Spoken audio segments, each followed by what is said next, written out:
This is Rock Talk with Mitch Lafon. Mitch Lafon. Welcome to Rock Talk, and I am your host, Mitch Lafon. Joining me on this episode from the band Styx, it is Lawrence Gowan, or Larry Gowan, or alias Gowan. No matter how you know him, he is one of the greatest, and we talk about the band's upcoming touring schedule, including REO Speedwagon, Don Felder, the Residency in Vegas, but more importantly, we talk about Larry's role in the movie Another WolfCop. That is right. The one and only Gowan is now a movie star. Add that to the fine resume of things he's done over the years. So we talk about that. On the other side of the break, I have got from the band Black Rebel Motorcycle Club, Pete Hayes, or Peter Hayes, and we talk about their new album, Wrong Creatures. I've had a chance to preview the album, and it reminds me, to my older ears, of sort of the darker side of Cheap Trick. If you listen to songs like Violins, Ballad of TV Violence, and stuff like that, I get that same vibe. It's obviously not a copy, it's not a knockoff, don't get me wrong. It is their own original take on stuff, but it gives me that feeling. But first, before we get to all these wonderful interviews, I have got author BRETT WEISS of the Encyclopedia of KISS. He has gone through the entire history of KISS and stuck it together in a nice encyclopedia form. So if you need to search up something like the World with Heroes tribute, you just flip to the W's and there it is. And so it's great stuff. And of course, we talk about putting it together and just KISS in general, because KISS in general is always fun to talk about. So I'll start with that. It's about a 15-minute interview or so. I'm going to split it up into two parts. We'll do 7-8 minutes up front. Then we'll get right into Lawrence Gowan. We'll take our break, and then I'll come back. We'll finish our chat with Brett, and then we'll get right into Peter Hayes of Black Rebel Motorcycle Club, talking about their new album, Wrong Creatures. But here, let's get started. Let's get this party started. Right? Yeah, that sounds like a reasonable thing to do. So here, without further ado, is author BRETT WEISS. We are speaking with author BRETT WEISS. The new book is Encyclopedia of KISS, Music, Personnel, Events, and Related Subjects. Good day, Mr. Brett. How are you? Hey, Mitch. How you doing? I'm doing great. Thanks. Good. Pleasure to talk to you. Now, you and I share a common love for, of course, the band KISS, and you went that one step further, and you made an entire encyclopedia about it. So talk to me about the concept, and for folks listening, explain what I mean by encyclopedia. Sort of lay out this book for us. Okay, well, a few years ago, just a few short years ago, I was reading all the biographies that came out. Ace's biography, Peter's, Gene's, and then Paul's, which I really like Paul's the best because it got really personal and opened him, a lot of vulnerabilities that he talked about and that kind of thing. It was a really sincere book. Anyway, I was reading, some of the other books, and Kiss and Sell, Kiss Hotter Than Hell, just a ton of different KISS books I have in my collection. And it occurred to me that unlike other big iconic bands like the Rolling Stones, the Beatles, the Grateful Dead, all these huge, big iconic bands, KISS was the only one that did not have an encyclopedia written about it. And I thought that was just ridiculous.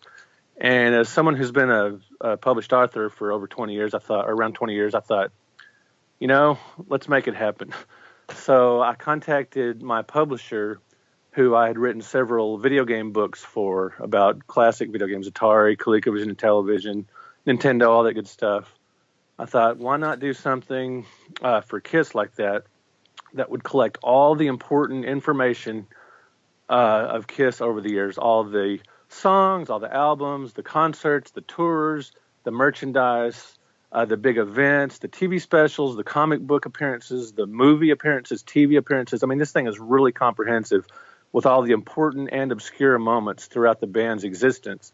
And I thought all this information with my particular slant on it, since I've been a fan of the band since the mid-'70s, why not the band, I just thought this is just an obvious gap in the publishing industry, that there's no KISS encyclopedia, especially when you compare them to contemporary bands, classic bands. So publisher was very receptive to the idea, especially coming upon the band's 40th anniversary and Rock and Roll Hall of Fame induction and all that good stuff. And so they loved the idea. So I got to work on it, to research. I listened to tons of interviews with all the band members. I, used books, magazines, comics, just did all the did all the research I could. And when I found conflicting bits of information, sometimes Gene will say one thing and Ace will say another, and it doesn't exactly, match. Right. I went, and I would present both sides, and just leave it at that. And if I could find the absolute truth about it, a particular incident, then that's what I would report. But just tons, a couple of years. The book took a couple of years. It was just really exhaustively researched and all that good stuff. Just to get all the KISS info possible in one book. Yeah, and it is hard sometimes to research this stuff because there is a lot of conflicting stories and there's a lot of sort of memories that are recreated. And I noticed Right. I noticed you include three sides of the coin in there. The podcast that I was once a part of, which is kind of cool to see that's in there. Well, I wanted to make the book relevant for the modern age as well, and I think podcasts and websites and all that stuff are really important nowadays. I could have just only put stuff from the 70s and 80s, or when they took their makeup off or whatever, but I wanted to include the recent stuff that's been going on with KISS, and I think the podcasts and things like that are helping keep the band relevant for today's music fans. Yeah, and so is the book. I mean, there's that just keeping the band in the discussion is what keeps it going. Now, I haven't noticed a lot of mention on bootlegs. I think there's one or two mentioned. Talk to me about trying to track down different bootlegs and different sort of live recordings and the importance of those. Yeah, that's one area of the book that's really not. I don't have much in the book about bootlegs. Something had to give. I did have a word limit on the book with from the publisher and everything. And since bootlegs aren't really my specialty, that's one area where the book doesn't really cover that much. I think there's a podcast on KISS bootlegs that would probably be a good resource for that. And I do include a ton of the tribute CDs. I think I got every one of them at least published up to within the last year or so. Just CDs, recordings that were tributes to the band. There's a lot of published material that's by just bands paying tribute to different specific albums or eras or whatever. But yeah, the bootlegs I don't really go into too much on. Just not my field of expertise. Yeah, and of course, but the point being though that those also are something that keep the band in conversation. I've always found that bootlegs are important in that people. Yeah, certainly worked for the Grateful Dead, bands like that, and then KISS, right there, sure. Talk to me about some of the more difficult tracks to get information on. Like I see here on page 9, you have the song "Ain't That Peculiar." We also talk about "None of Your Business." How was it finding some of those demo tracks and tracks that haven't been really widely circulated and getting information on those? Yeah, that took a lot of research, and YouTube was a big help. There's a lot of this stuff is on YouTube, and there's a book called "KISS Hotter Than Hell" by the stories behind every song by Paul Elliott. That was a huge help in tracking information down about bootlegs and B-sides. Tough to find songs. That was between YouTube and that book and just some different searches I did and interviews. That I managed to get a lot of information about that, and I learned a lot as I went along about the stuff that's just not on the standard albums. End of December was Bill O'Coin's birthday, the first manager for KISS. He also managed, of course, Billy Idol. Talk to me about the importance of Bill O'Coin in the evolution of the band, and what does he mean to sort of the common fan? Well, he, I've noticed Lydia trying to get, push for him to get into the Rock and Roll Hall of Fame, and I think that would be a no-brainer. I think that would, just as the face of the band early on, as the band's biggest fan, supporting the band financially when, that was a major, who knew if that was going to work, but apparently he had so much confidence in him at such an early point when they were playing to such small crowds. I mean, it's just amazing. He had a lot of foresight, and just his support is just phenomenal. I mean, without him, Sean Delaney and a few others, we might be looking at a very, just a band that was sort of a fly-by-night thing. So, yeah, absolutely important. Yeah. And I'm glad to know, I've always said Aucoin, but it's Aucoin. Yeah, well, I've always said au coin, just in the sense that in French, au coin means at the corner. So Right. It's sort of the cornerstone of Kiss. Being a huge Kiss fan myself, I first saw them in August of 1979 live at the Montreal Forum. Right. When was the first time you got to see Kiss, and sort of relate that experience to you? Because for me, it was life-changing. I mean, there was just this moment of, aha, now I know what I'm going to do the rest of my life. Sure. Well, growing up, I was born in 1967, so I was around 8 years old when I first heard Kiss, and I believe I don't have that specific aha moment, like, oh wow, because I don't recall the exact first time I saw them or heard them, but I do have impressions of hearing Alive for the first time, like Nothing to Lose just blew me away, the live recording of that. And so I grew up loving Kiss and seeing them on TV and whatnot.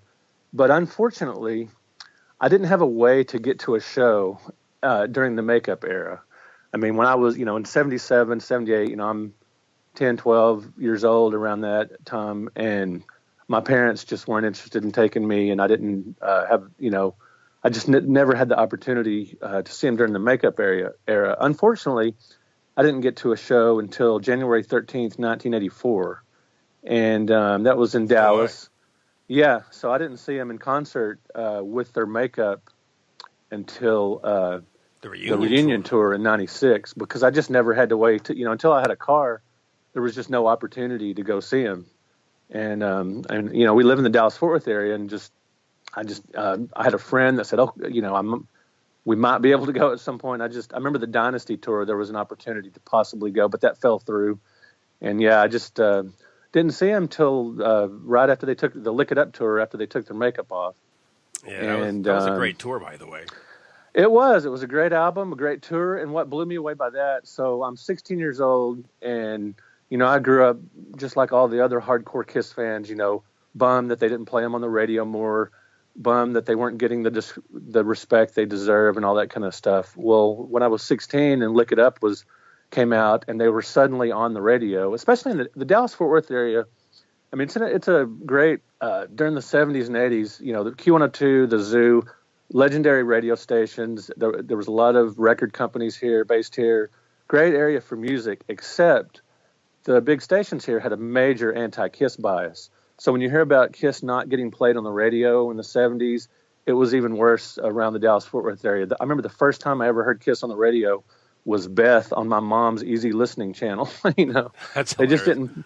Yeah, they just didn't play them on the rock. Every once in a while, you might hear Rock and Roll All Night or Shout It Loud, Loud or something, but it was very rare, and it was usually late at night or something. Yeah, I don't think we ever heard them in Montreal, quite frankly.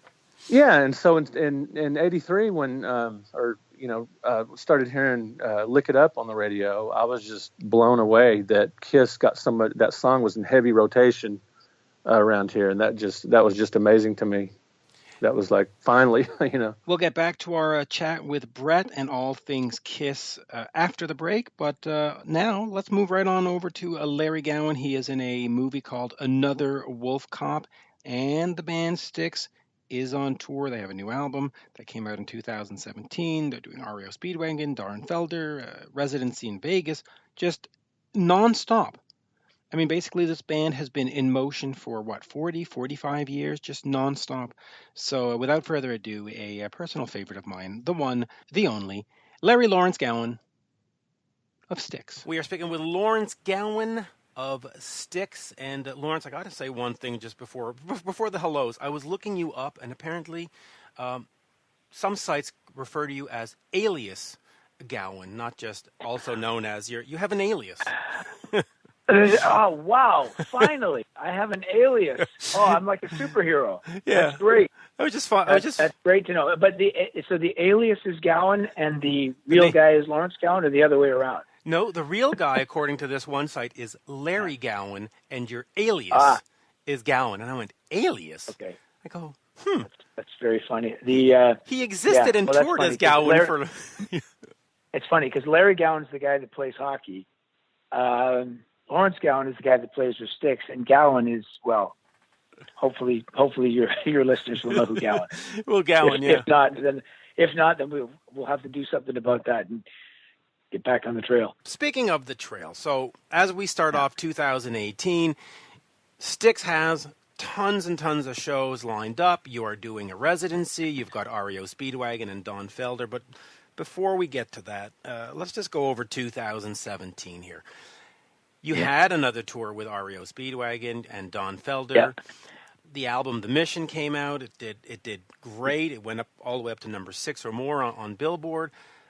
Just sort of give me a quick recap of what 2017 was for the band. Well, you've mentioned some of the highlights there. I mean, it started with us doing this residency in at the Venetian in Las Vegas for, I think we did 6 or 7 shows together with Styx and Don Felder, and this is where Felder would come on and join us. We become the Eagles for about 6 or 7 songs, and then we go back into playing a Styx show, and he joins us on Blue Collar Man and Come Sail Away, and that's a great little package there, and it's something that's unique to Las Vegas that we do, and we're going to do it again in January. And then that following that was a bunch of Evening with Styx type shows where we do the theaters, and then the big blockbuster summer tour was, as you mentioned, and that United We Rock is what it was United called. We Rock, United We Rock, and it wound up doing really, really well. I always get the recap at the end of the year from our management and from Live Nation or whoever are putting the shows on, and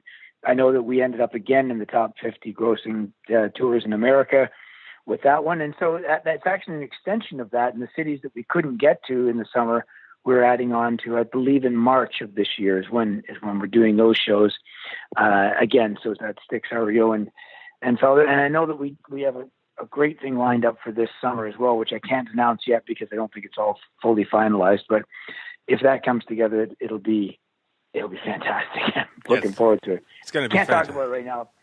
Going to be great. Going to be fantastic. Going to be everything the president would use as as an adjective. I'm going to put on top of that.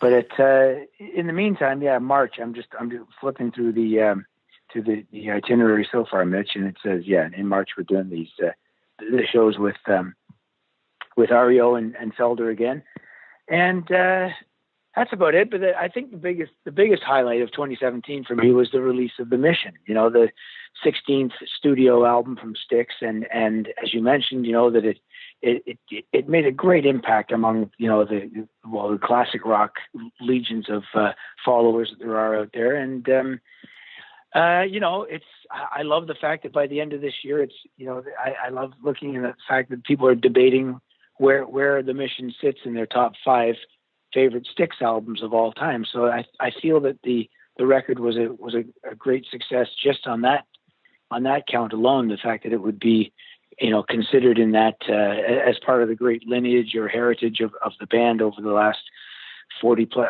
closing in on 5 decades now of existence, which is quite remarkable. Yeah, it really is. In fact, I'm going to start off with the Renegades in the Fast Lane. Then I want to get back to The Mission because I want to explore that more in depth. Yeah, sure. Renegades in the Fast Lane. It's coming up in January, early February. Talk to me about preparing for those kind of shows, because in a sense you're in the same city for 5-6 days. You've got sort of the same kind of audience. How do you sort of prepare the set list? Do you change stuff up a lot, or is it just, no, we're going to do one sort of set? And talk to me about that sort of mental state, because you're not moving around. You're in one place, and so talk to me about that.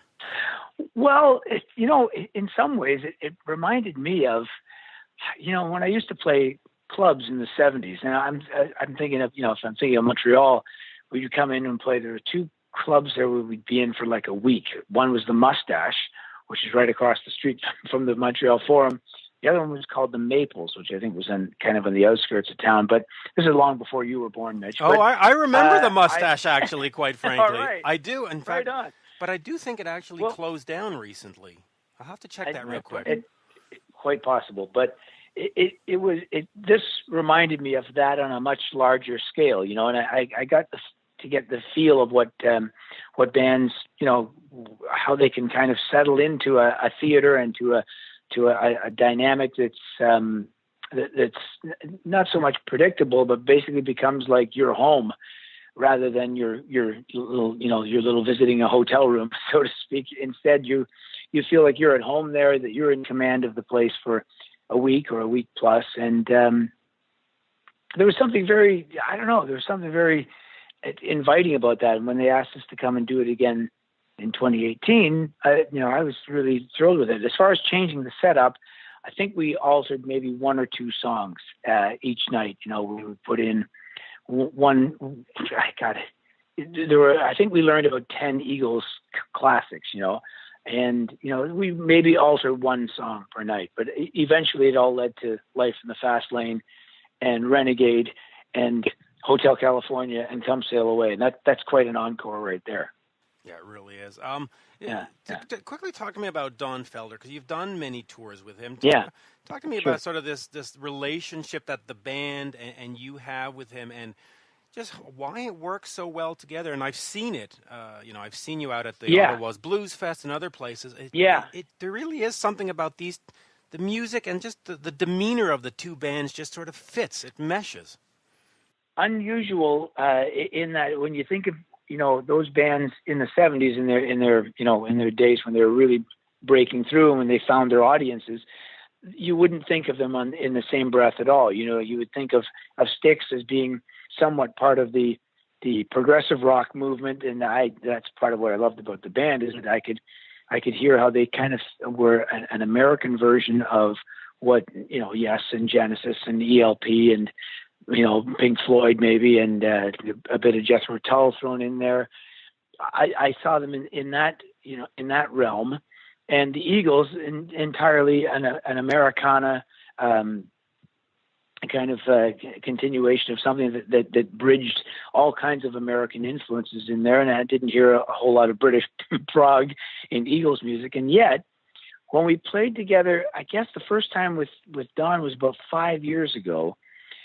We had a show in San Jose together, and it really was kind of a test to see if this would work, because we were just starting to, book ourselves with bands that you wouldn't expect us to be with, starting with the year prior when we went out with Def Leppard.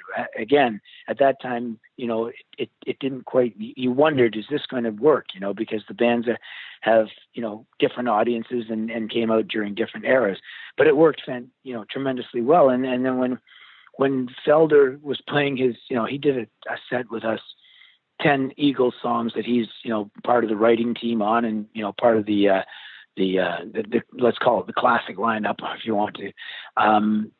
As he played those, we wondered, how is the Styx audience going to be with these? Well, I think a lot of classic rock now has become one ubiquitous, let's call it that, one universal statement that you can, for example, I wasn't, at the time, I didn't really appreciate Fleetwood Mac the way I do today, where I can't listen to them enough. I think they're fantastic. And yet at the time, I was kind of very much, categorizing bands back in the 70s as to what I liked. And I just mentioned them with all the progressive stuff, right.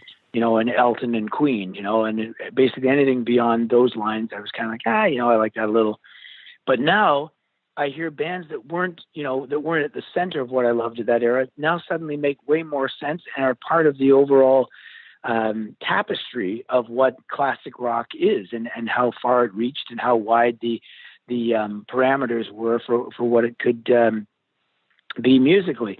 So when you put Don Felder and Eagles songs next to Styx songs today, it actually makes a lot of sense, because they're songs that have touched people's lives over decades, and to have them kind of, doled out, over an evening like that it's fantastic entertainment. I can barely stay backstage, I'm usually out there for half their set just watching them. And actually Tommy Shaw gets up on stage and plays with them.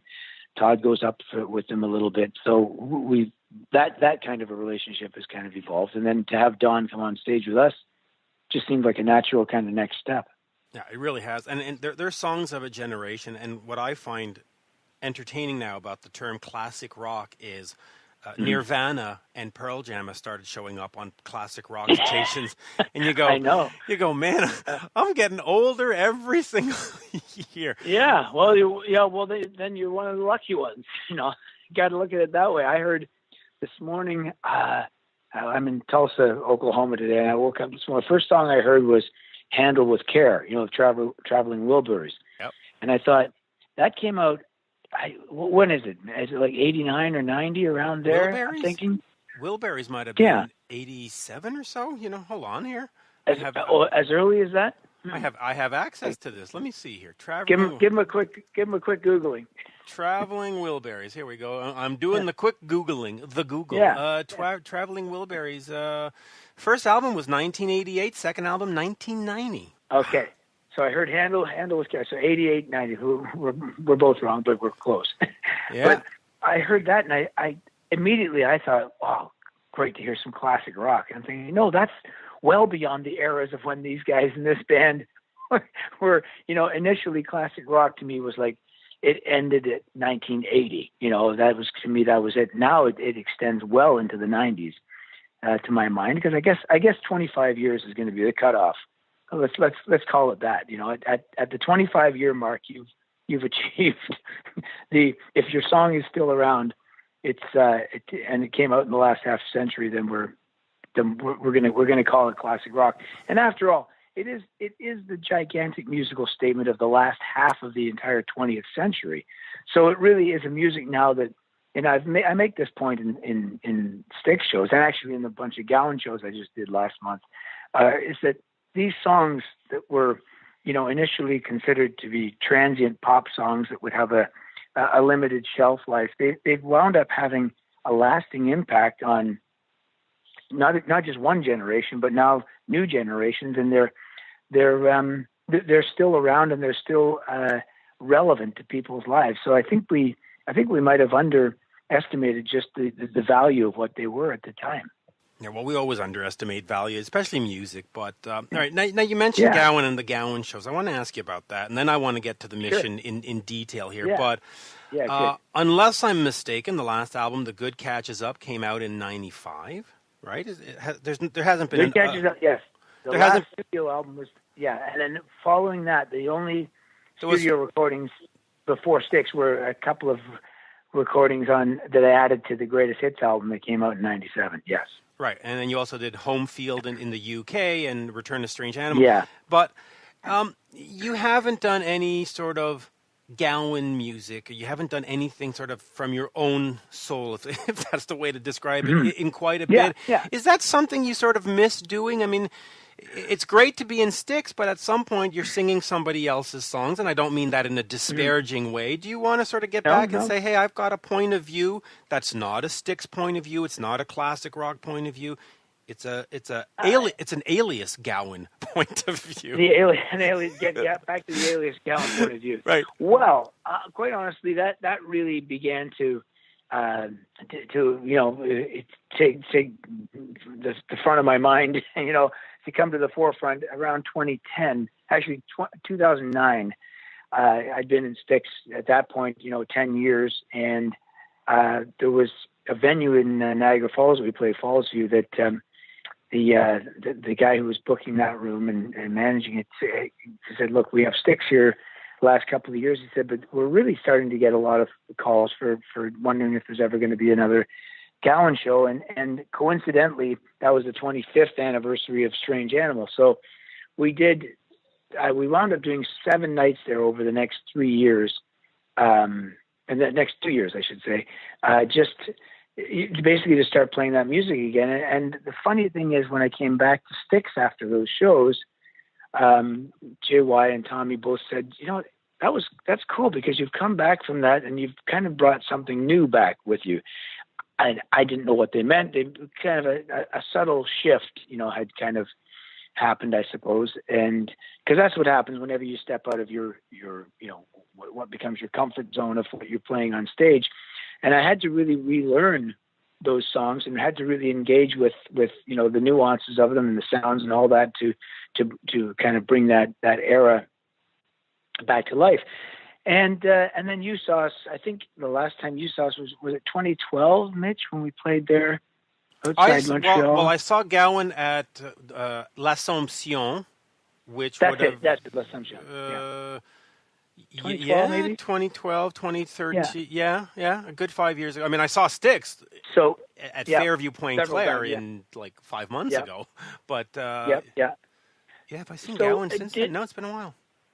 No, I think it's been that. So I think basically, since Styx play over 100 shows a year, and since I've been in the band now, I'm going into my 20th year very shortly. It's a huge part of my life, mainly because the band plays live so much. There's an insatiable demand to see them that I have to squeeze in a few Gowan shows every year. So I did 7 this year, in 2017 I did 7 Gowan shows in total, and of those 6 of them were sellouts, and they all were.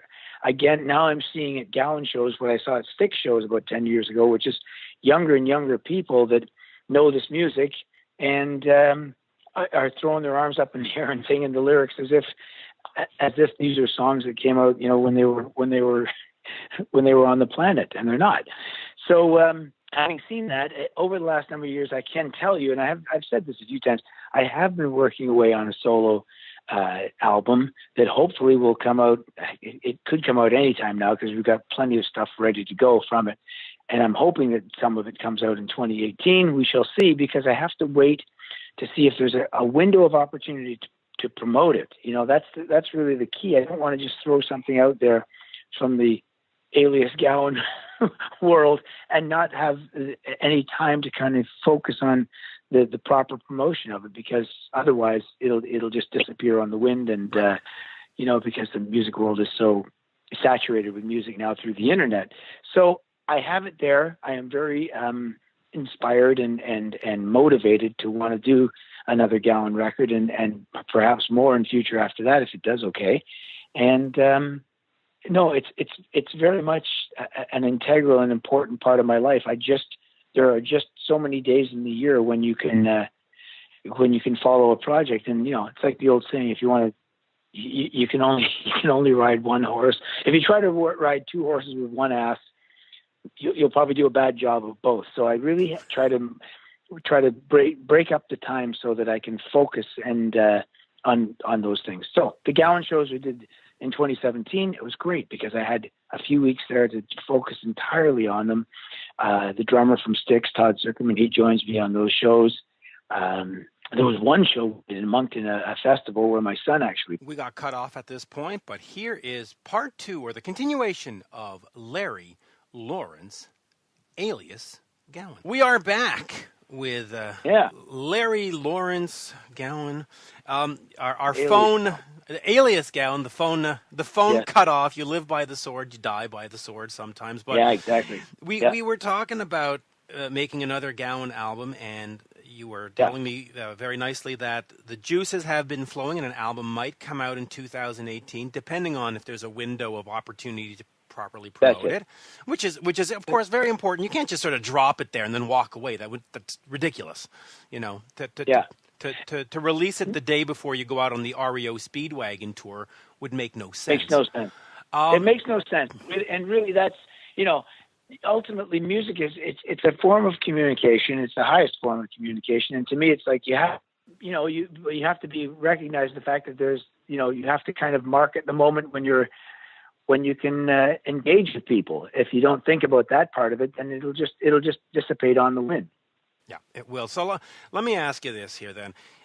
When it does come out, do you look back at the 80s and 90s and say, I need to make a Gowan album that sounds like Moonlight Desires and Criminal Mind? Or do you say, hey, it's been such a long time, I have the freedom to do whatever I want, and if it's going to have, tubas and flutes, well, it'll have tubas and flutes. Too bad. Like, how do you sort of see it musically? Well, funny enough, I feel very connected to music of the 70s, quite honestly, even though there were no Gowan records then. I think the classic rock era and how records were made in the 70s, I think was the ultimate time when just before technology began to kind of encroach to the point where it was central to how music was made. I think the albums that were made in the 70s, I've been recording to tape the same way that the new Styx album was done, and doing everything as analog as possible to get that warmth, to get that feeling of what was there during the vinyl era in its first, go round. I think there's something about that really, I love. I guess I'm a bit of a traditionalist in a lot of ways. I love things that have achieved a classic status. I love kind of trying to figure out what it was about them and put as much of those ingredients into anything that's brand new. So I don't think I could make a convincing rap record or a hip hop record or a country record. I think really I have to kind of connect to the music that I grew up on and do something. So I'm giving away the fact that the record is very kind of classic rock like, but obviously people would recognize the voice and the musical kind of intention from the guy that from the 80s. Right. But you don't feel any pressure to do Criminal Mind Part 2. I mean, that's safe to say. I can't. I mean, right. And there were times when I would even, most songwriters are like that, where if you've had some great success, you're going to be tempted to at least make a couple of attempts at that, just to figure out what suddenly clicked on that song, but they always fall short because they're not honest, they're not straightforward in how they roll out. So no, a Criminal Mind has stood the test of time and doesn't need to be re-recorded, refurbished. You don't need to refurbish at all. No, let's talk the mission here, because you mentioned recording it old school, which is funny because the story is about the future, and you went old school on the recording, but past, yes. But I'm reading just quickly from an interview with Tommy Shaw. He says very clearly, we didn't use a single digital plug-in. We used an analog Neve console, the same one that Donald Fagen of Steely Dan recorded Aja on. Talk to me about that whole process of going old school. And the other thing, by the way, which is different than Cyclorama, is that instead of the band producing it, Tommy and JY, you guys brought in, and I'm losing the name here, Will Ivankovic. So talk to me about Will Ivankovic. Yeah, guy from Santa Rosa, California, and he actually had done some work with Tommy on the Shaw Blades tour, and that's when really he came into our kind of circle.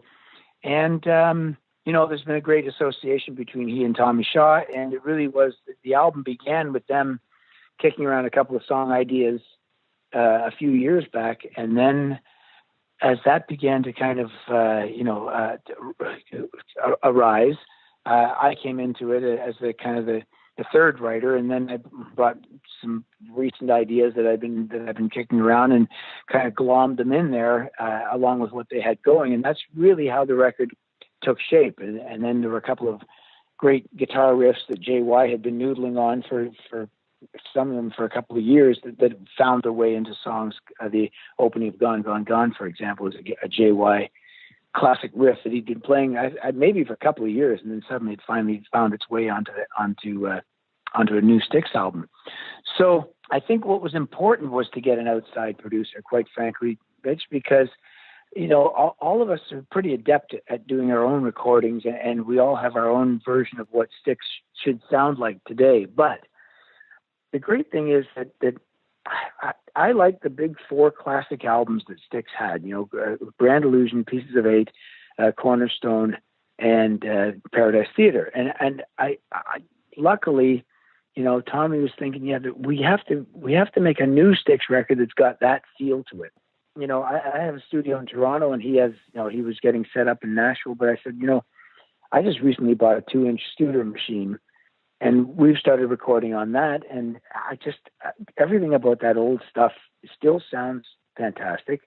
Vinyl has become this new, it's gone beyond just a hipster kind of fascination with it to now where people are going, no, I definitely do feel there is a difference. It's not just a subtlety. There's a difference entirely in the emotional connection between listening to something, in an analog way than from a digital perspective. And I'm not even saying analog is better. It just ties easier to what classic rock sounds like. So with that in mind, we actually went through making the record probably 3 times. There were demos, and there was obviously a lot of digital stuff involved in that, because that's, we're demoing using computers, etc., to do our recording with. But when it came to making the record, we thought, okay, that's it. Get rid of all the plugins, get out the old Oberheim, the old B3, the regular, the grand piano.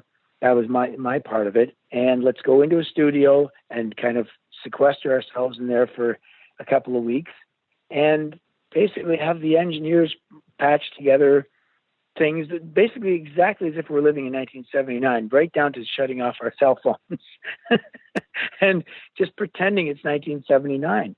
And it's amazing how far down the road we could get, and how what we were hearing back through the speakers, as we're smelling the oxide on the old tape machines going around. It was amazing how we all connected very quickly to that era. And I think that's ultimately why the record sounds the way it does. It was made, we stayed true to that method, and the songs, unfolded that way. And that's why when you put the album on, it doesn't sound out of place with great Styx records from the past.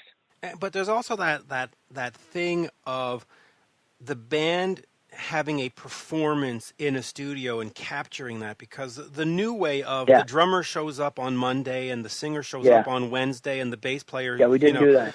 I mean, how does a song get any soul or emotion when the bass player is recording his parts 3 months later? It doesn't make sense to me. So it's nice. It has to be a different. It can make sense if it's a different type of song. Like. Sure. There are great records that were made that way, but it's a different type of song. When you're trying to make something that is true to classic rock, that part of that sound is that the little arguments that are going on, both musical and personal, that get resolved through the recording of the song. That little adventure. That's part of what's on. That's part of what's on the record, and it's hard to point to it and just say, "Oh, it's that thing right there." But really, there are tiny little mistakes on all the greatest albums that were made from that era, and there are tiny little mistakes on the Mission that no one will ever notice, but we notice them. But they fit the vibe of the record. Well, so they well. add charm. No, don't fix that. That's part of what it is. That's how it came across on this day, and it feels good. And when you've got 4 or 5 different arbiters in the room, they suddenly go, no, don't change that. You've got a much better kind of think tank, so to speak, or brain trust that's going to shepherd the record to its conclusion. Yeah, and there's a charm in all of that. I mean, you listen to the first 3 Kiss albums; they're not even in time half the time, but that's what's part of what makes it so cool. In the Sabbath and all. They sound like a band having fun. You can actually hear the fun coming off the record. And the sweat. You can hear the sweat. You can hear like, hey, we've only got 12 hours in the studio. We got to crank these out. But like, hey, this is the first album since 2003 Cyclorama. 2005 Big Bang Theory was a cover album. Has this sort of gotten the juices flowing where you say, okay, maybe we should do another one in 2 years? Or is this where you just sort of look back and say, okay, we gave the fans an album, now bugger off, we're just going to tour and, don't ask, where does that sort of... We did give, the faithful, like all the album, but we really did it for ourselves, Mitch. Quite honestly, we made a little pact within the band. If we didn't love this thing by the time we got to the end of it, we don't have to put it out. It's not going to change the fact that there's an insatiable demand to see the band around the world every day of the year if we want. But really, when we got to the end of it and we really loved it, we thought we can't wait for people to hear this. And that's how we felt. And if that happens again, and it very likely, I'm going to keep my fingers and toes and everything crossed that it will, it's a great thing because it's going to extend the life of the band and our enthusiasm for what we're doing, because there's this extra little, ongoing, story that's unfolding that is part of the lifeblood of the band. It's not just playing live. Yeah, and you're right, though. You are one of those bands that if you put Styx up on the marquee, the same amount of fans are going to show up whether you have a new album or not. So, it's interesting that you had the motivation and the will and the desire to put this out and go through the process, because bottom line, it doesn't really change much, right? So it doesn't change much except from within the band. Correct. It's a great shared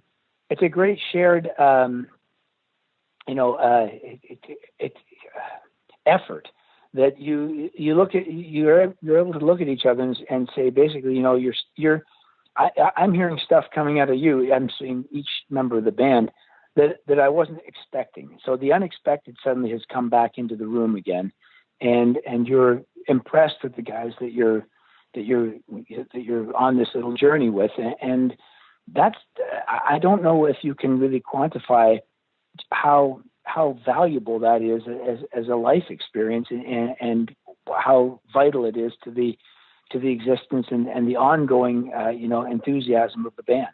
Yeah, no, I can see that. I'm going to just move along here for a quick second here. Sure. In July of 2015, you and Todd Zuckerman met with the NASA's Horizon team in Maryland, and this was all part of the mission. And talk to me about the band's connection with NASA, because you also did some other stuff, the Gone, Gone, Gone video.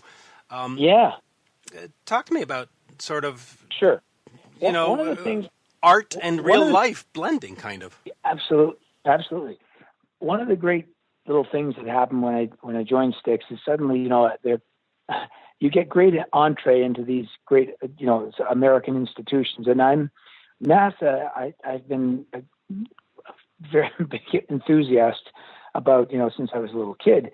But to get to go there, I think the first time I went there was around 2005, actually maybe 2004. And in Florida, I went to, Cape Canaveral, and we got to know a lot of the team at NASA, a lot of the people that work there. They're now of our age, and they're huge, rock fans, and they would basically give us the better tour, so to speak, and we wound up making friends with people there. Well, Tommy Shaw got into that spirit as well, and it just happened that in 2000, when was it? 2013 was it, or 14? Oh shoot, I'm losing it now. Might be 2015. For what? We got invited by NASA to witness July 2015. Oh wait. July 5? Yeah. Yeah, that's what I have. The New Horizon.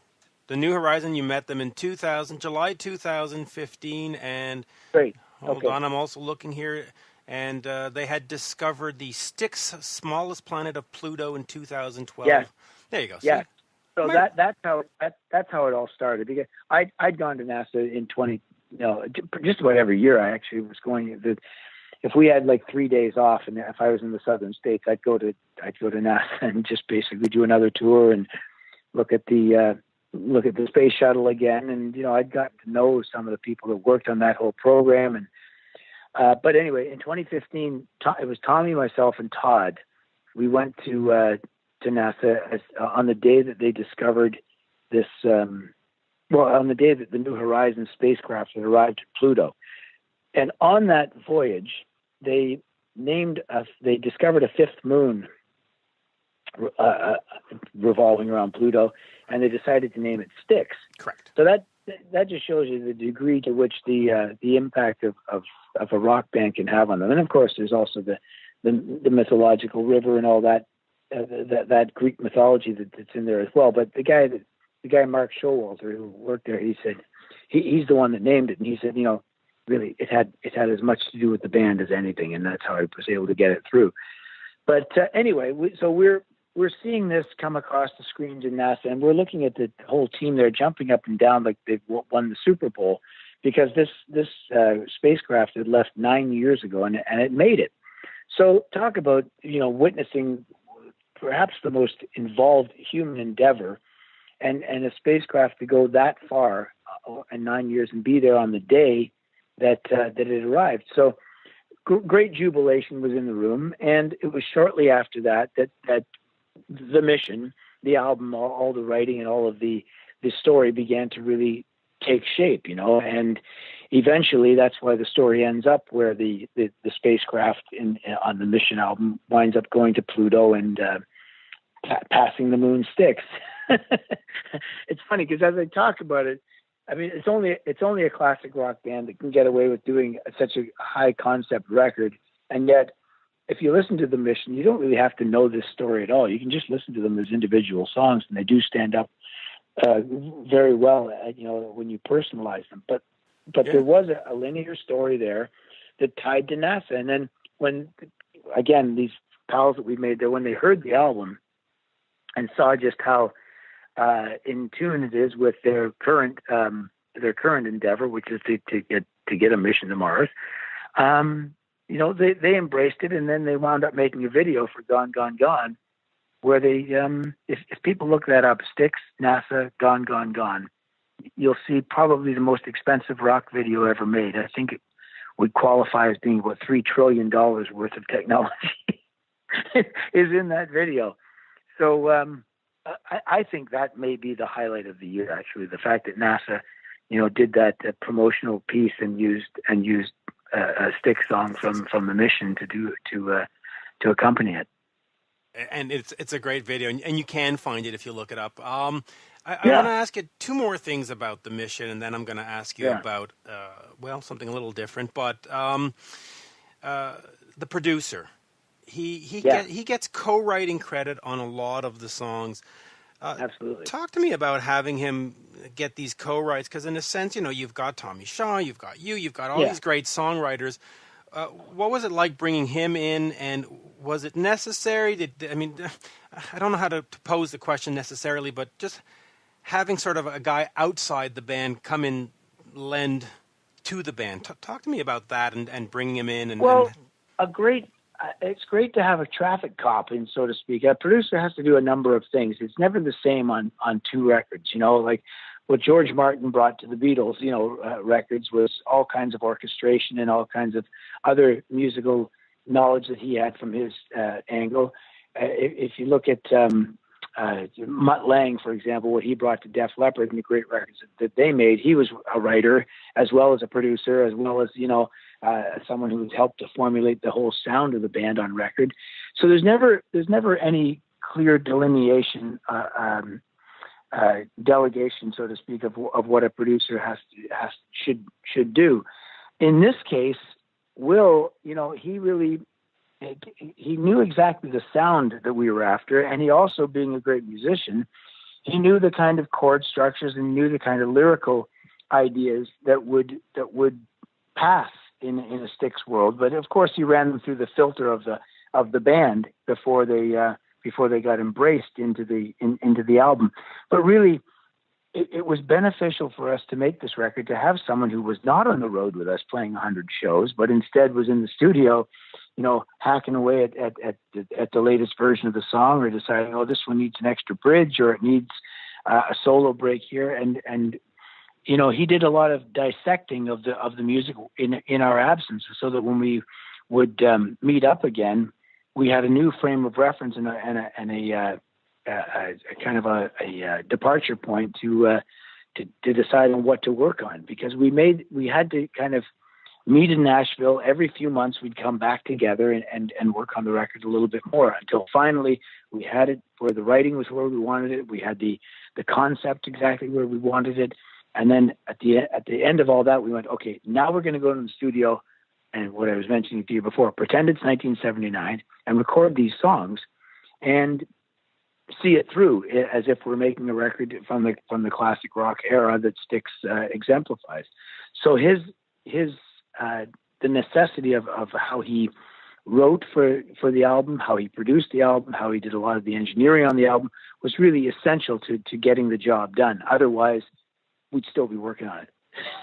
Right. Yeah. See, and moved along. And the last thing I'll ask, because I know we've been going way over time. Just the concept of having a concept album, was that exciting? Do you call it a concept album? That's what I see it. It tells sort of one theme. First of all, I have absolutely no problem with. I love concept records. I've loved them ever since Sgt. Pepper. And even though the Beatles will say it wasn't a concept record, well, to the world at large, it's a concept record because people, turned it into one. All you have to do is go and see Cirque du Soleil do Love in in Las Vegas. And when the Sgt. Pepper songs come in, the concept just comes together in everyone's head in its own little way. But yes, Close to the Edge and Aqualung by Jethro Tull and Carnival 9, the brain salad surgery from ELP, and I can keep going on. And then, of course, there's all the Genesis records that one concept after another. I'm entirely enamored and in love with that era. I know that prior to me joining Styx, they ultimately had their biggest fight was over a concept album. So they had a little bit of that to kind of get past making this record. But quite honestly, there was no hesitation on anyone's part to say, why not? Let's make it a concept record. It's entirely in keeping with the era that the band, just personifies, and it keeps us on course as to how we want to get from beginning to end. Yeah, it really does. Now, I guess you should somehow blend Kilroy Was Here and the mission into some kind of space aliens attack Mars or something. I've thought of that. I've wondered if there's some great way you could stitch the two concepts together. I don't know if it'll go over well with the band though. It's entirely doable, and it could lead to a great movie. Now we're going to talk movies just real quick. WolfCop and Another WolfCop. Yes. Are these Canadian comedian or comedic horror, right? Yeah. And they use your alias, the Gowan songs, the Moonlight Desires, and what was the other one they used in there? Strange Animal. And you appear in Another WolfCop that was made in 2017 as the organ player in a arena. Reminiscent of the organ player, to me at least, of the Slapshot movie. A little bit. Yeah, a little bit. It's got that sort of vibe. Talk to, small town arena with a guy playing. Talk to me about this, let's call it a movie career for a lack of a better word, and these sort of camp films and what just aspect. Yeah, just filming it and being in it, and Another WolfCop. Well, here we go. I mean, if you look at the 1980s, right, it was a decade when if you weren't on television, then you weren't on the radio, and if you weren't on the radio, then people didn't know your songs. So I'm from that era, and I really embraced that with all four limbs, as people know, and I really am a typical video killed the radio star kind of a product. So if you want to reduce me to that. A lot of the movie people who are making films today, producers, directors, etc., they were little kids when those videos came out. So they remember A Criminal Mind and Strange Animal and Cosmetics and Moonlight Desires and how those videos kind of delved into an animated world and kind of created the character of Gowan, I guess, on stage, had his own kind of, he was personified in these videos through the lyrics of those songs and through the way the videos were made. So those images have stuck with people. So when they grow up and they wind up making horror comedy movies like WolfCop, or if they wind up making, I saw Kim Cattrall had something called Skin Deep, and I saw Moonlight Desires used in that. You've got a lot of people that know these songs from their childhood. And now when they're making films, they find that these fit for the soundtrack. Well, the other part of that is that visually they remember what I was like or what Gowan was like in those videos. And so when it came to making the second film, Another WolfCop, they decided, why don't we give him a character in the movie, and somewhat like the organ player in Slapshot, but quite honestly, he's much more dark, much more evil, and more like a villain from a Batman film than anything from Slapshot. So that's a little character that I get to play in Another WolfCop, or WolfCop 2, if you want to call it that. And I'm coming to Montreal to host a night of a double feature of that at the Cinema du Parc on the 12th of January. So I'm inviting the entire city of Montreal, the entire province of Quebec, or anyone from upper state New York who wants to come to that. It's going to be a ton of fun. Yeah, it's going to be a ton of fun. And for me, it reminds me a lot of the Alice Cooper movie from the early from '84 called Monster Dog, where he was. Yeah, yeah. There you go. Yeah, but it's great to see. Now, we'll just finish on that. Is that something though you'd like to do more of? I don't want to say get away from the music, but move into movie making or more theater or Broadway or just something different than just Styx and touring and the alias of Gowan? It comes down to how much time there is. If I could have as much fun doing, film as I did doing Another WolfCop, and it only took a couple of days, so it didn't eat into our touring schedule or any of my musical aspirations at all, then that's fine. If I can delve into it, I've done like a couple of voiceovers for cartoons in the past, and those are, if they're brief, kind of, if it's a brief lark, I don't mind.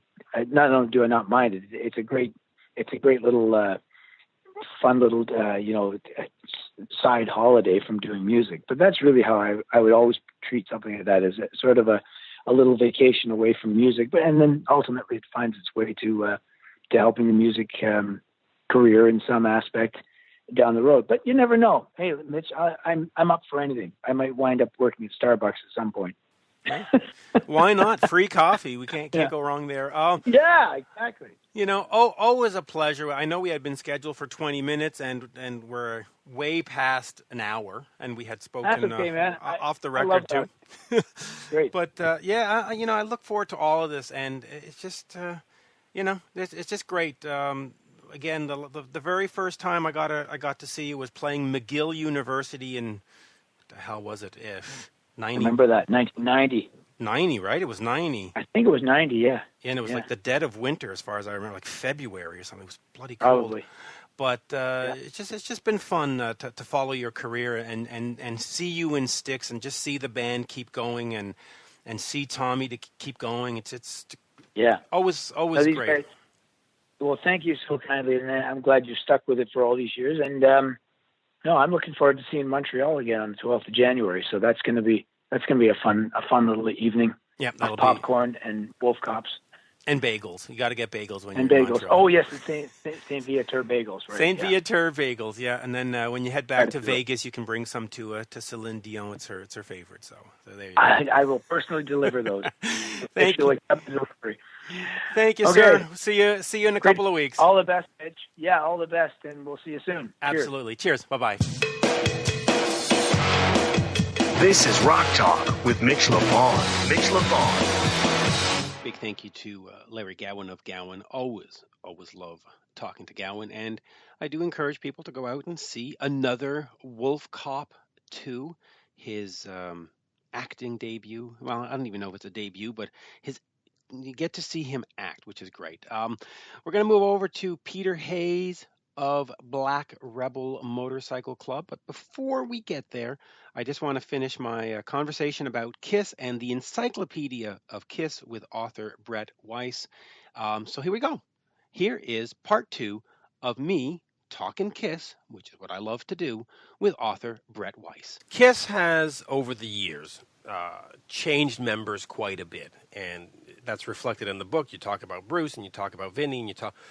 on a personal level, though, what do you make of all the lineup changes? Is there anyone that is greater than another to you? Let's start with, what do you think of the current lineup featuring Tommy Thayer and Eric Singer? Well, I've seen them in concert several times, and I think they do a terrific job. I mean, I think Eric Singer and Tommy Thayer are excellent musicians. I think they play the right notes, and I'm fine with them carrying on. I mean, almost every other band in existence has carried on with, there's very few bands like Led Zeppelin that just give it up after a member leaves or dies or whatever. And, right. They usually carry on with somebody. I mean, AC/DC being the perfect example with, Brian Johnson and everything. And so I have no problem with them carrying on, especially since, it's still the spirit of KISS, the energy, the high, energy shows and the classic songs and everything. But at the same time, I grew up just being absolutely obsessed with Ace Frehley. He was my favorite band member from day one. Most of the kids at school, Gene Simmons was their favorite, but I was always that, Ace guy because of his his science fiction. I was always a science fiction fan, so I loved his persona, and just his sort of loose, loopy guitar solos were incredible. And so I've always been a major Ace fan. But when it worked, turns out that they went their separate ways. I wasn't, I was disappointed, but I wasn't one of these bitter, haters. You never have been that, I was a fan all through the '90s, and picked up their albums during that era. I have no problem with a band or a brand continuing on. And listen, Tommy and Eric are great. I think Eric Singer is the best drummer they've ever had, quite frankly, even though I'm with you. Those first albums, that the 70s and what Peter was doing, well, with the exception of Anton Fig on Dynasty. Right.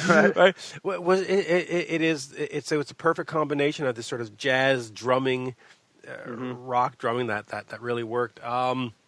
And by the way, I also see in the book here that you've included the A World with Heroes tribute, which I happen to have put together back in 2013. So thank you for that, because it was done in the spirit of raising money for my wife's deceased father. So thank you. Oh, certainly. Glad to include that. Can I speak about Eric Singer just real quick? Of course. I had an incredible experience. So I missed out on the Makeup Era Kiss as far as seeing him in concert. I saw him on the Midnight Special. All the Kiss Meets the Phantom Park was one of the greatest nights of my life, that kind of thing, just to see Kiss walking around and in their makeup and costumes on television and stuff. So, but, like I'd mentioned, I missed out on seeing the band live with their makeup on, which is, but on April 30th of 1992, I saw something.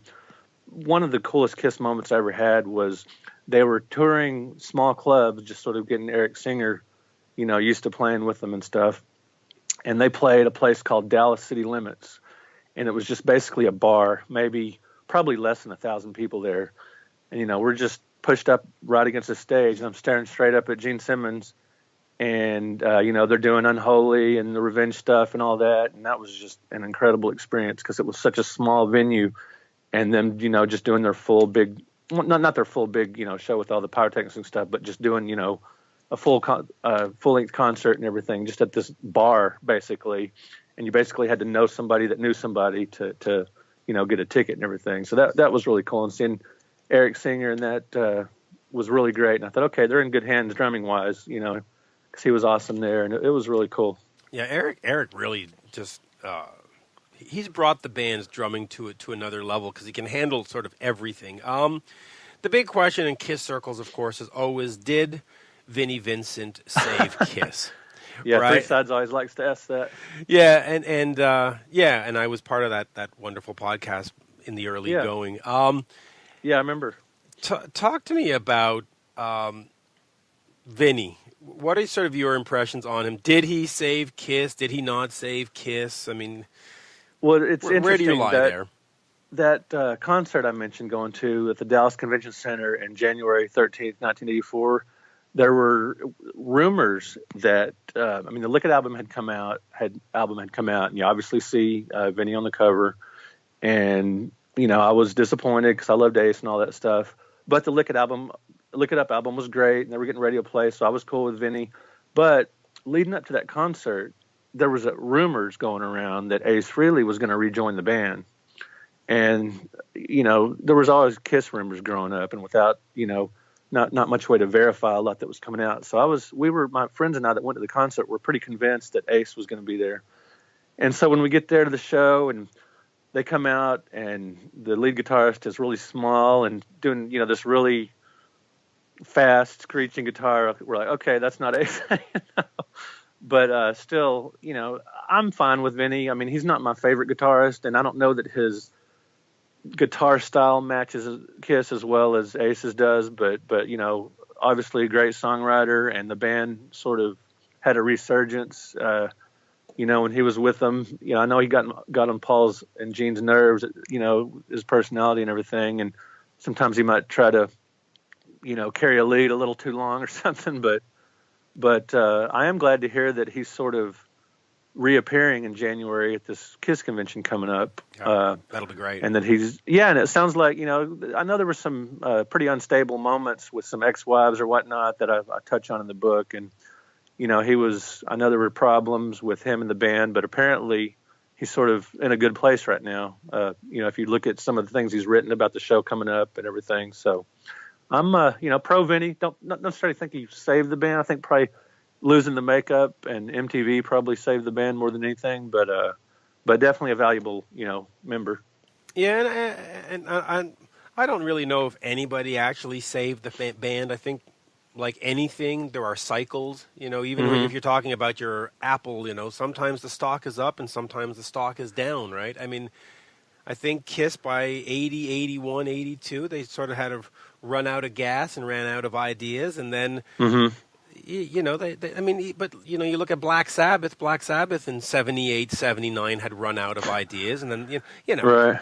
So yeah, and I think the bottom line is I think Paul and Gene just ultimately never really given up on the band and just sticking with it regardless. I remember I met Paul Stanley a couple times, and during sort of a down period in the 90s, talked to him at a KISS show. What we would do when we would go to concerts, I missed going to concerts during the early years, formative years, during the makeup era, but I made up for it later on. I mean, my friends, we wouldn't just go to the show and then go home. We would hang around after concerts and wait for the tour bus. We would try to find the tour bus afterwards to see where they were going. We would find out what hotel, we would stay at. We'd go check out some of the fancy hotels nearby and just to see if we could find the band. So in that way, I mean, we met Ozzy and wow, bunch of bands. Anyway, we met KISS twice, and talked to Paul after the show, and he said, we were shocked that there were 5,000-6,000 people there at this big 17,000 seat venue, and he just said, yeah, especially for Dallas, we're kind of surprised it wasn't more full, but he maintained that that Paul Stanley personality of positivity and just and I think just Paul and Gene sticking with it, just clawing in and sticking with KISS and is ultimately what saved them, just not giving up. Yeah, not giving up. Yes, that spirit they have in so many of their songs, Well, it's always been an uplifting message, except for perhaps the Carnival of Souls, where they're purposefully trying to be a little darker. Right. Let's wind down here. The band did a farewell tour back in about 2000. Do you think that the band is at a point now where it's time for a final farewell tour, or do you think they sort of just go on until they can't go on?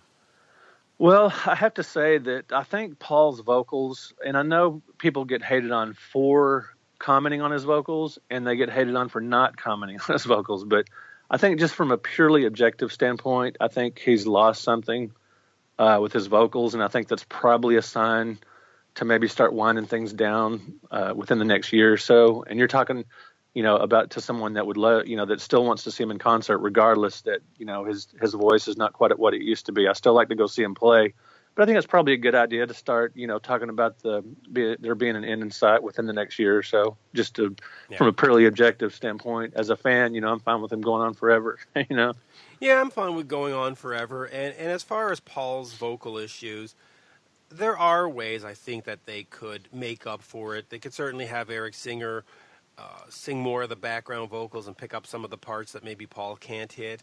Absolutely, and I think they should do more songs that just give him a break. Right. I mean, yeah, just let Eric Singer do 2 or 3 full songs. And same way with Tommy Thayer, just let them sing more.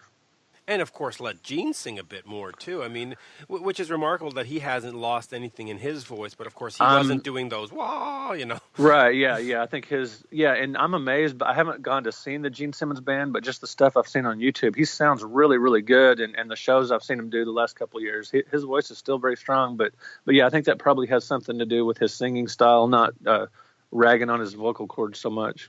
Right, because he's sort of always stayed, and maybe this is the wrong term, but he's mid-range. Like, he's never gone super high, and that super high stuff. You look at all the vocalists that have done super high stuff, whether it's Paul or Sebastian Bach or whatever, as they age, you start losing part of that register, and it's just, like Robert Plant or somebody's had to kind of bring it down. Yeah, it's just natural. It's just natural, and it's funny that fans will rag on that because if you look at pro sports, for example, and you think of Roger Staubach, well, nobody would want Roger Staubach to be the Cowboys quarterback at 70, and yet they expect Paul Stanley to sound like Paul Stanley when he was 20, which is blatantly unfair. Right, yeah. And when with my comments about him not quite, not sounding like he used to, that's just a fact. Right. You can deny it or not, but at the same time, I don't begrudge him carrying on. Nobody wants to be put out to pasture. Yeah, I agree with you too. And again, I'll make another sport analogy. Nolan Ryan had 105 per hour fastball. I'm sure if we were to clock him now, it would be at 40 miles per hour. I mean, that's the way life goes. It's funny that you bring a sports analogy into it, because when you mentioned the difference between Paul and Gene, I thought of a basketball analogy. The basketball players that shoot from outside and have a slower game tend to last longer than the people that jump out of the gym. They can't do that anymore. They have to start settling for, either develop an outside shot or retire. They have to change their game. Yeah, they really do. Brett, absolute pleasure. The book is Encyclopedia of KISS, Music, Personnel, Events, and Related Subject. And hopefully there will be a follow-up after KISS finishes with what KISS has to finish. Yeah, maybe a year or two down the road, I'll update the book if my publisher's interested. And currently, the book, you can find it at BRETTWEISS.com. It's just BRETTWEISS words.com. And that's where my Twitter and Facebook and all links to all my books and stuff. Or you can just jump on Amazon and look up Encyclopedia of KISS. There you go. Thank you, Brett. All right, Mitch. It's been a lot of fun. Thanks a lot. This is Rock Talk with Mitch Lafon. Mitch Lafon. And a big thank you to Brett. Of course, the book is called Encyclopedia of KISS. It is definitely worth checking out if you are a KISS fan. Lots of minutia included into that. But let us move on to Peter Hayes of the band Black Rebel Motorcycle Club. They have a new album called Wrong Creatures. And I have to say, I was not very well versed in Black Rebel Motorcycle Club before the interview and prior, but I had a chance to check out Wrong Creatures. It was sent as an advance for me, and like I mentioned at the top of the show, my older Cheap Trick ears listened to that and thought, wow, that really sounds like the dark side of Cheap Trick. Well, maybe not the dark side, but the moodier side of Cheap Trick. Not Surrender and I Want You to Want Me, but again, like I said at the beginning, violins, which you can find on the box set, by the way, and Ballad of TV Violins and L.O. Kitties and that kind of stuff. So do check out Wrong Creatures by Black Rebel Motorcycle Club. But here now is my chat with the one, the only, Peter Hayes. How you doing? Good. In fact, I've been checking out your album, Wrong Creatures, the last couple of days. It is great. It is just this dark, brooding kind of, to me, because I'm older, this early sort of Cheap Trick sound of the darker stuff. I love it. Just great stuff. Love it. Well, thank you very much. So let's talk about the new album here, Wrong Creatures. It's been 5 years since Spectre at the Feast.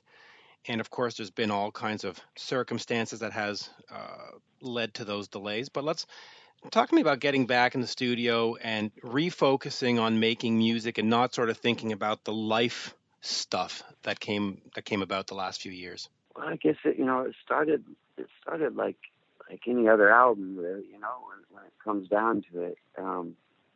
We went in the studio and decided that I don't know if we decided, but we just kind of came at it as like, okay, everything's new. We're not gonna go back and revisit any ideas right now as far as what was left off the last record or even 4 records back. We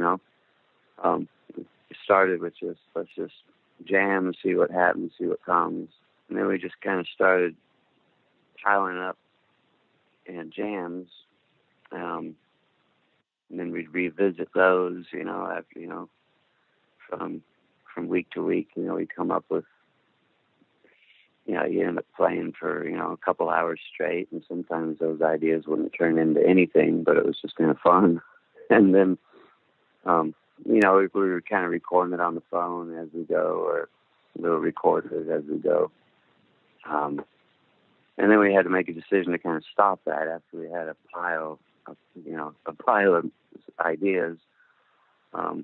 Then went back, and the ones that kind of were stuck in the memory were the ones we decided to go back to and try to turn into songs.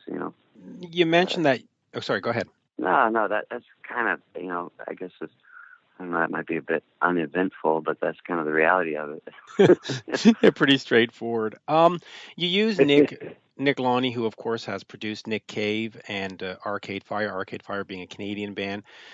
Talk to me about having him come in and having sort of that new approach and sort of a new angle to the music and having those fresh ears. I knew of his work with Grinder Man, Robert, and Nick Cave.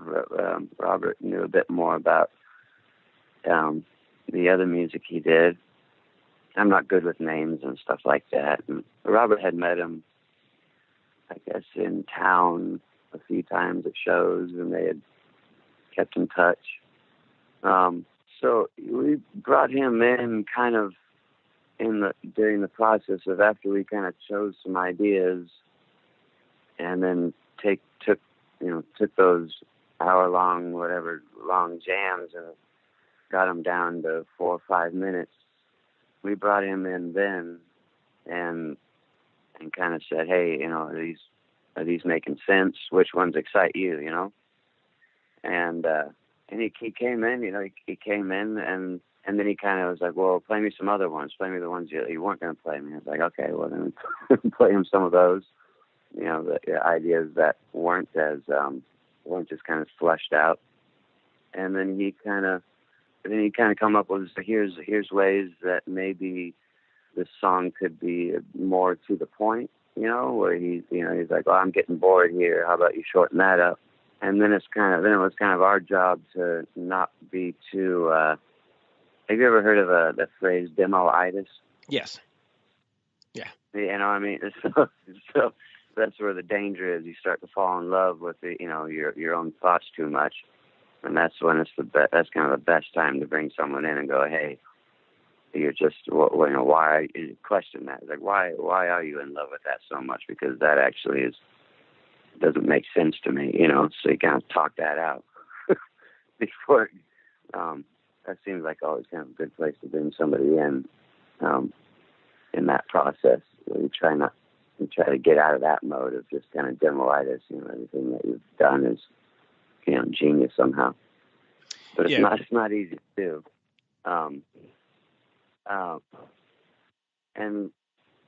so then it was, back and forth with him, with, agreeing and not agreeing, and trying his ideas and seeing if they work, see if you kind of do it, put it on tape for a little bit, and live with it, that way you can get out of the mode and rethink it in different ways.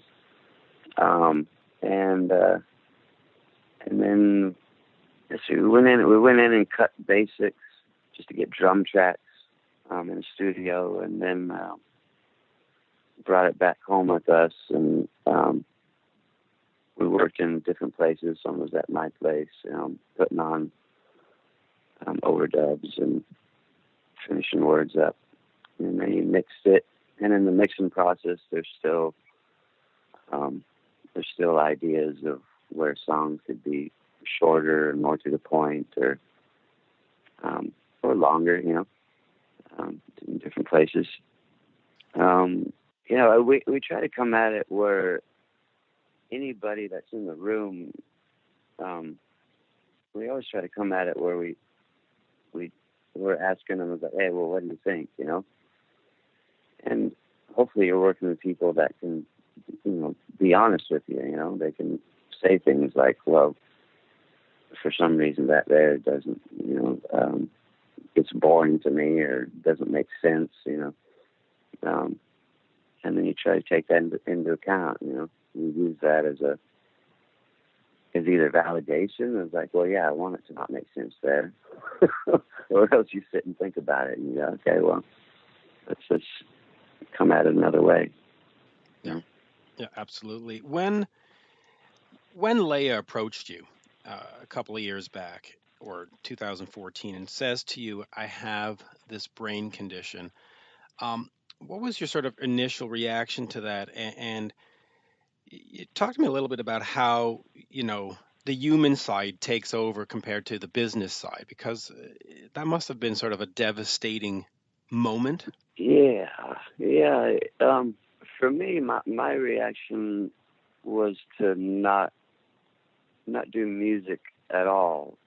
That's kind of where I went with that. It didn't feel right to have a bandmate, and friend, to be in a situation where music was kind of taken away from them in a way.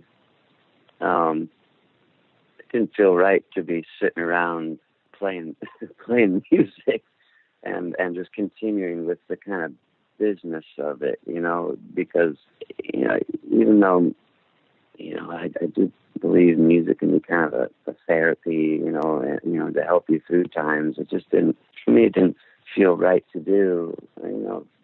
Me or Rob, we weren't going into a rehearsal and going, well, let's continue on.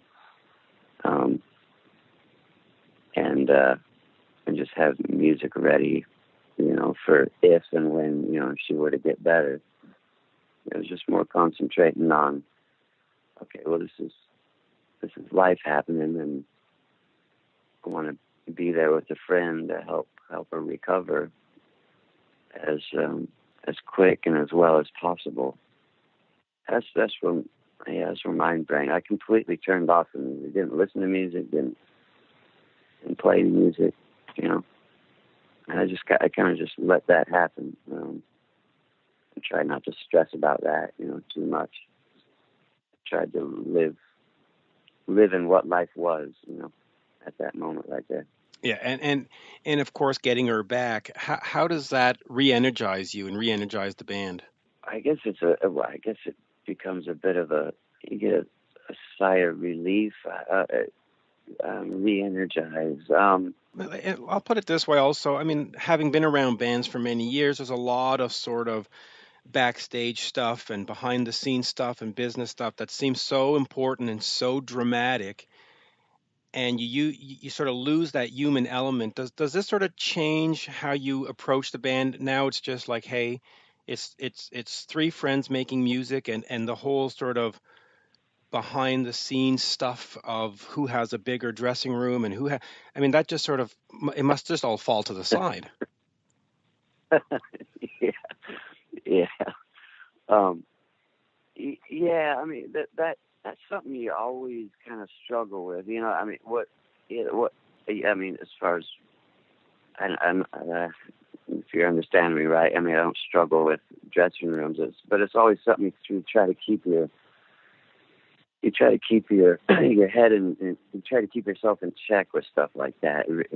We've always tried to do that, and even with songwriting, we try to keep ourselves in check with that. Just because you feel strongly about it in that moment, that your idea is right, and you're having your way is the right way to do this song.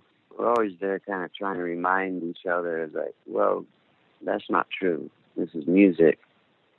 Just because you feel strongly about it, that's cool and all, but I feel strongly about it too. Let's bring it back down to earth and give a little bit of breathing room and keep it in reality that we're doing music here. It's a lovely thing. It's not something to get too too up your own ass about, So, it absolutely brings things back. What the shame about life is, you're always having to fucking remind yourself about that stuff, right?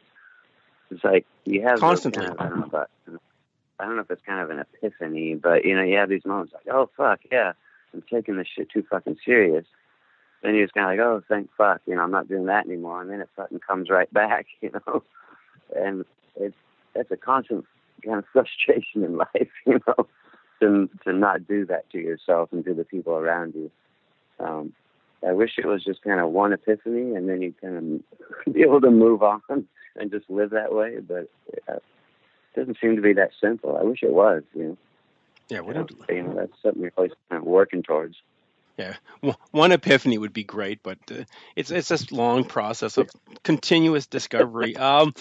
Lyrically, you have talked a lot about mortality and life's great mistakes and great regrets.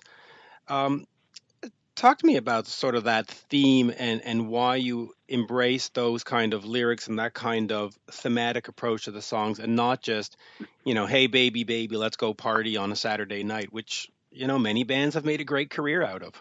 Yeah. There's we've got some songs like that too. That are, simple. Right. It's I don't that's another. At the end of the, I guess it's what kind of comes out of you. There's certain times where I guess you try to. I don't know. For me, because of what comes out lyrically, I'm always looking at the light side with the dark. You know what I mean? It's like I'm looking at it. I look at it as like, okay, well, maybe this is talking about something dark, but what gives me the light is that is either the dark humor of it, or just the connection with it. Getting it out.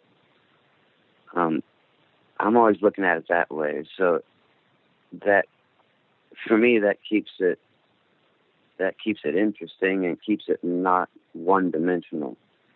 And that's up to the listener. If they're only getting one dimension out of it, that's kind of, that's their responsibility. That's their fault,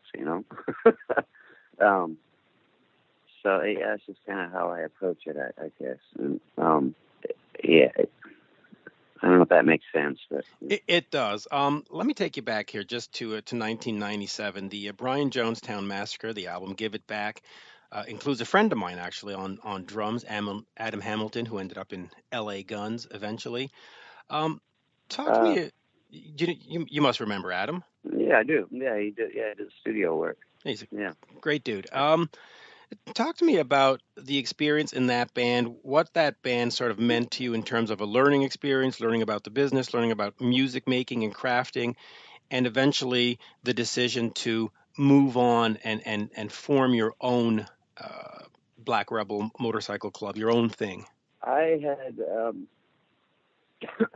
well, I'll first say it was a great experience. It was a lot of fucking fun, real cool memories being in that band. But I never considered myself a part of that band. I had already started playing music with Rob, in high school before I started playing with them. And, I remember talking with Rob. I was like, hey, there's an opportunity to try out for this band, and just, they were moving to LA at the time, and they were going to be doing their first American tour, and the other guitar players weren't available. And so we talked about it, and I was like, well, I'm going to use this, as a learning experience, to see what the fuck it's all about, if they're going to do that. But I always had the intention of, like, it's only, one, I'm not in the band. I love the band with me not in it, it was always like, I'm only there to tide them over until the guitar players can get back with them. And I had a set kind of I didn't really set a time limit, but knew that I was coming back to play music with Rob, if Robert still wanted to, by then. But touring, I knew I'd lived in my car for a while, kind of zipping around up and down the coast from Washington down California and Montana. I was playing little coffee shops and bars and stuff. I knew I liked that. And there was an opportunity to see if I really liked it, doing it in the band. And came to realize, I did like doing it. I didn't mind life being kind of chaotic and not knowing what the fuck's going on, traveling. It helped me kind of realize that. And musically, I was writing my own songs on the side, and I really just kind of looked at it as like I'm just a hired gun. I'm not here to do anything but just play two chords and stay the fuck out of the way, and kind of support their music. I was writing the whole time, with them, doing my own stuff, Yeah, yeah. In fact, talk to me about Robert and of course his father Michael, who may he rest in peace. But the connection with the Been family and the connection with Robert, what is it about him that is so strong that you had to come back to him and that you've stuck with him this entire time? Because it's very rare, these pairings. I mean, you think Mick Jagger and Keith Richards and Gene Simmons and Paul Stanley, but a lot of people fall apart and they break apart. But what is it about him that you've stuck with him, and what has he meant to you? It's let's see, it'd be I guess to be a little bit of a cliche, it does turn into family as time goes on. It started out real simple. It was like I was in in high school. I was talking to some friends. Robert was kind of acquaintance, and he overheard me talking to some people saying, "Hey, I had talked this college kind of music professor into letting me sit in and these open mics at this bar, and I'd tell my friends, I was like, hey, I'm gonna play this bar. You should come try to sneak in or listen, and he overheard me, and he was the only one that showed up, and his dad came in and actually, listened to me play. Robert couldn't get in. I sat outside, outside the door. And that goes a long way, I guess, especially at that age, it's like that someone took the time to do that. And then I think it was that day we ended up going to his place to play music, and we just would sit and we wouldn't say a word to each other really, but we'd just play for hours, And I guess having Michael around to remind us that just doesn't happen that often. And so that voice in the head reminding you is like, well, that was, and having a bit of keeping life in the reality, kind of knowing that is like, yeah, that can't be that easy, because it's not usual, Yeah. So then along the way, you just try to respect that, right? You try to keep that in mind. It's like, well, the way this came about is, there's people that search for someone to play music with for their Forever. life. Right. Yeah, and so you have to come at it with respecting that happened, and for whatever reason, sometimes it, I think it does come down to a bit of personal responsibility, in the way of trying to keep your ego in check, It's like I'm sure there's some responsibility there where there's some other reasons why maybe you can't play music with other people because you think you're right all the time, And so keeping that in check is important along the way. And I guess we've always kind of tried to do that with each other, It's like just because you feel like what's right, it's just not true, Yeah, yeah, and I know that we're running out of time, but just last question then. I got nothing else to do, whatever you need. Okay, just quickly on Michael. He was in the band The Call, which had a long career. How much advice did he sort of give you and Robert in terms of just everything, setting up a business plan, setting out how to get a record deal, how to, tune a guitar. I mean, was he very active, or did he sort of let's say, hey, you guys go figure it out and good luck? How sort of instrumental was he getting it up and running and just giving advice and being there, having done it himself? That let's see. Because of his experience with record companies, he had his own kind of nightmares along the way with a lot of that business stuff. So that was good and bad. He would get, he'd tend to bring his stress of what had happened in his life into the process, which was good and bad. I was like, well, this and this and this could happen because this happened to me, so don't get too worked up about it. Did it become too discouraging at some point? Because, I mean, when you talk to an old veteran who's had the music business in them, it's generally just horror story after horror story. I mean, right? Did you sort of say, oh, my God, why are we doing this? Maybe I'll go work at Taco Bell. Or did you say, okay, we'll do it different. We'll be better. We'll learn from your mistakes. He definitely, he didn't. He always just trying to keep it down to earth, where it was like all this comes and goes. I mean, the fame's going to come and go. The touring's going to come and go. So he always kind of kept it in kind of that place, where it's kind of down to earth. It's like, well, do you want to do music or not? You have to learn to live with this shit. And in this process, and so that was always a good thing. You don't really know how to appreciate that, in the process, but as time goes on, then you learn how much that kind of helps along the way. I remember in the beginning, I always kind of I was coming from when I first met them, I was really free form. Like I as far as music writing went, and when he first kind of showed me, it's like, well,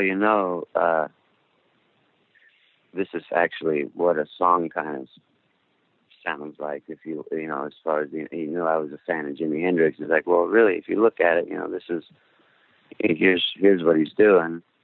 And it really pissed me off. I was like, fuck, man, he just destroyed the mystery of that. Killed the mystique. Yeah. So it really, I really kind of looked at him with a bit of suspicion in the beginning. It's like, oh, so there's this kind of process that kind of boils it down to this way. And so then I tried to, but at the end of the day, I was like, oh, well, I guess he's kind of right about it. It's that simple. It's, these are the things I connect with, and this is why. But he mainly, that was that's one of the only conversations that I had with him. And as far as music goes, and how to do writing, he was totally, he was, I wouldn't say he was hands off, but after that kind of one statement is like, well, if you're looking to get your point across, here's a way, really look at the bands that you like and how they're doing it and why that connects with you.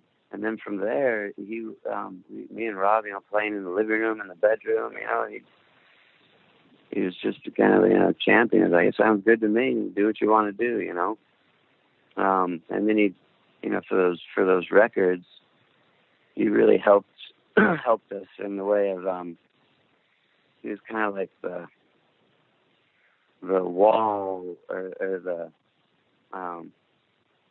he was the buffer. He took a lot of the shit that the record companies were giving us, when they'd come in and say, like, first record, they threatened to drop us, Virgin, during that first record, because the way we were mixing and doing stuff. We were doing it. We'd asked them for, creative control, do it the way we want to do it, And they said, yeah, whatever, but they didn't really mean that. So they were pretty.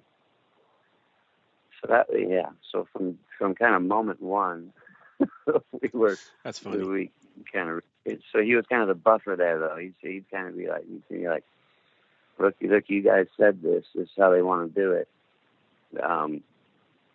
And but yeah, they threatened to drop us, it is ballsy to go into your first record deal and say we want creative control. So I'm assuming that he must have said to you, hey, when you go in for that first record, ask for creative control. Well, anyway. He also said that it doesn't mean anything. You know what I mean? He also warned us about that. He's like, their version of creative control was completely different than your version. I would say that to anybody, along the way. Is like, if you really want to, you really got to sit and talk about that. It's kind of an ambiguous statement.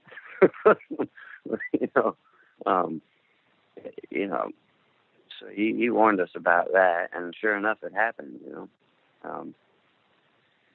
And he warned us that you're gonna, the more you kind of want to do something, it's people.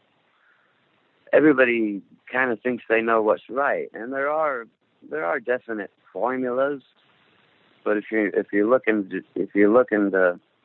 do something that's not in that formula, you're gonna make, I don't know about enemies, but you're gonna make the people that really think they know what's right. They're gonna be a little pissed that you're ignoring them, which is fair. But you gotta be okay with living with that, Yeah, it's such a minefield. What's that? I said it's such a minefield navigating the industry from egos, right? Yeah, really is. It's dealing with your own ego, because when it starts to turn around, it's like, it starts to turn around on you, because you start to go, oh fuck, man, and no, I don't know what the fuck I'm doing. I know I kind of wanted to do it this way, and it's not. You start to grow up a little bit, and then you start to listen to people around you a little bit more. We could have listened to Michael a lot more.